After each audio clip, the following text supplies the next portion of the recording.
Halo, Assalamualaikum warahmatullahi wabarakatuh. Selamat pagi, salam sejahtera buat kita semuanya. Kembali lagi di channel kita yang kita cintai ini, MKH Channel. Bersama saya Muhammad Khairul Hadi. Kali ini saya akan coba memaparkan sebuah materi, yaitu mata pelajaran sosiologi bab 2, yaitu hubungan sosial. Lebih tepatnya di sini akan membahas dulu tentang interaksi sosial. Jangan lupa di subscribe, like, komen, jangan lupa yang terakhir di share ya, supaya channel ini bermanfaat bagi semuanya. Oke, kita lanjut. Cekidot. Oke. Hubungan sosial. Di sini ada interaksi sosial merupakan hubungan-hubungan sosial yang dinamis yang menyangkut hubungan antar individu, antara individu dan kelompok atau antar kelompok dengan kelompok menurut John Lewis Killing. Di sini interaksi sosial itu kunci bagi seluruh kehidupan sosial karena tidak mungkin adanya kehidupan bersama tanpa adanya interaksi sosial. Jadi interaksi sosial itu pasti selalu ada dalam kehidupan kita. Interaksi sosial. Di sini ada sebuah gambar interaksi sosial saling membutuhkan. Gak mungkin kita hidup itu hidup sendirian, pasti kita yang namanya hidup pasti saling membutuhkan satu dengan yang lainnya, baik antara individu dengan kelompok, kelompok antar kelompok, atau individu antar individu. Dalam hubungan, individu atau kelompok bekerja sama atau berkonflik, melakukan interaksi baik formal maupun informal, baik langsung maupun tidak langsung. Dalam interaksi sosial, salah satu pihak memberikan stimulus atau aksi dan pihak lain memberikan respon atau reaksi, yaitu timbal baliknya. Lanjut. Ya. Syarat terjadinya interaksi sosial. Syaratnya terjadi interaksi sosial itu ada dua, yaitu yang pertama pasti adanya kontak, yang kedua adanya komunikasi. Tanpa adanya kontak, interaksi tidak akan terjadi. Begitupun sebaliknya, tanpa ada komunikasi, pasti interaksi itu tidak akan terjadi. Jadi kedua-duanya, kontak dengan komunikasi, bisa menghasilkan interaksi. Ini menurut Surjono Sukanto. Lanjut.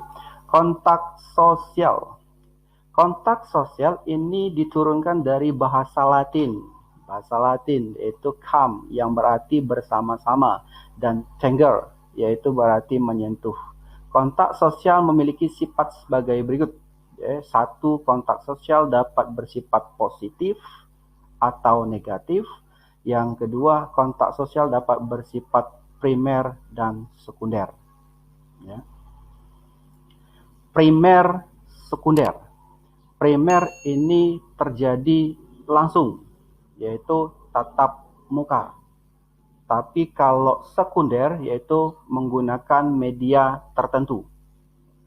Misal, kalau primer ini seperti kita di sekolahan, ada guru, ada siswa. Jadi ada berhadapan langsung antara guru dengan siswa. Jadi itu namanya primer. Tapi kalau yang namanya sekunder, kontak sekunder ini menggunakan media. Misalkan kita menelpon, guru menelpon wali siswa. Jadi tidak ada tatap muka, tetapi berkomunikasi langsung dengan orang yang bersangkutan, tetapi tidak tatap muka ya.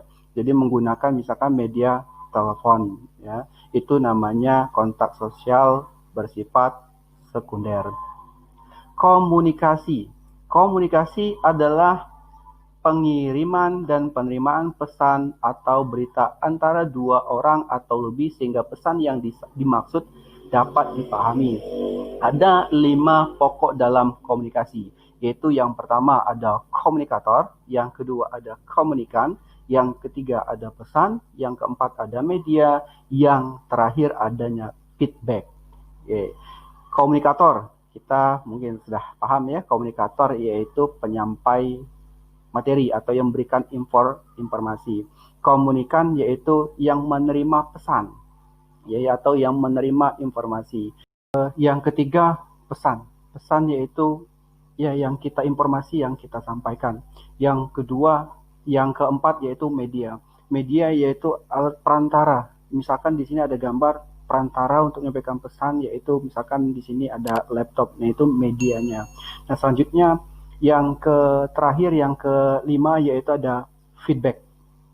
Feedback yaitu timbal balik dari informasi yang kita sampaikan, maka diharapkan adanya feedback, timbal balik. Kalau misalkan di sekolahan, guru menyampaikan sebuah materi, dan terakhir ada feedbacknya, ada timbal baliknya. Jadi siswa itu menanyakan apa yang kurang paham dari yang disampaikan guru yang bersangkutan. Lanjut. Faktor-faktor pendorong interaksi sosial. Faktor-faktor pendorong di sini saya cuma kasih 4 contoh gambar, tapi sebenarnya ada 5 ya, faktor psikologis. Faktor psikologis yaitu ada 5, ada imitasi, ada sugesti, ada identifikasi, ada simpati, dengan ada empati. Imitasi, tindakan meniru orang lain, anak dengan bapak.